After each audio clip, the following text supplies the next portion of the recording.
eyelids heavy with the velvet weight of darkness. My breath drifts in shallow clouds, and the hush around me feels like silk against my skin. I let my hand hover before me, savoring the cool void, then strike a match.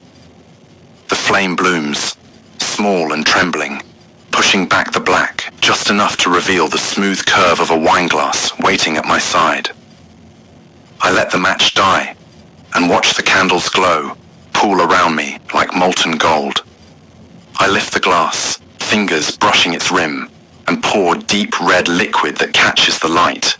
Two slow streams that swirl and merge before settling into stillness. I bring it to my lips, tasting heat and smoke, and close my eyes against the brightness.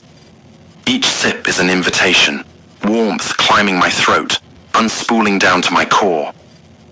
The darkness presses in again, a comforting cloak, and I let its hush settle over my shoulders like a lover's embrace. A low roll of thunder reverberates through the walls, vibrating through my feet and stirring something primal in my chest. Rain begins to drum against the window pane, soft at first, then insistent, each drop a finger tapping on glass. I slip from the chair, bare feet meeting the cold floor, and walk toward the sound. Shadows twist and retreat ahead of me, and my fingertips trail along the stone ledge, rough and alive beneath my touch. I pause at the edge of a low table, where an open book lies forgotten, its pages yellowed with age. I hover above it, candlelight dancing across inked words I cannot quite make out. Instead of reading, I lean forward and whisper secrets, confessions and desires carried on a breath that vanishes into the gloom. The storm answers with a swell of wind, rattling the panes and tugging at the curtains, and I smile at the fleeting dance of light and shade.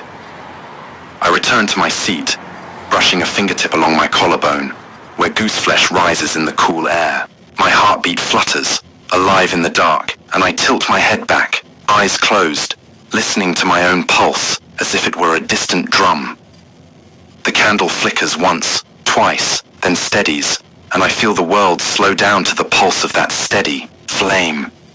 I cradle the wineglass in both hands, savoring its warmth against my palms, and let the darkness claim me fully. I woke to velvet silence, the world beyond my eyelids swallowed by shadows. My hand reached for the matches, fingertips grazing the smooth wood, only to pause as I let the darkness linger a moment longer, savoring its hush.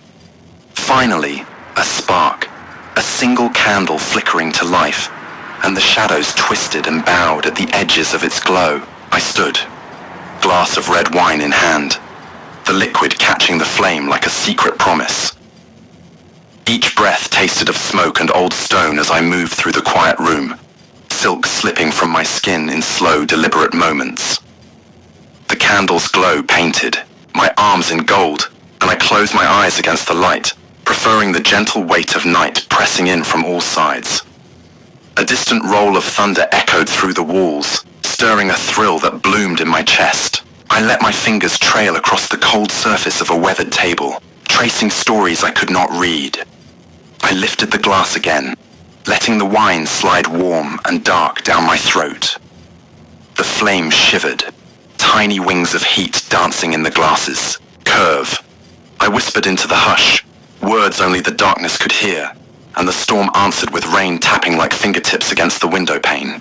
My pulse thrummed in time with the rain, and I surrendered to the exquisite hush of being utterly alone, alive in the way that only darkness can reveal.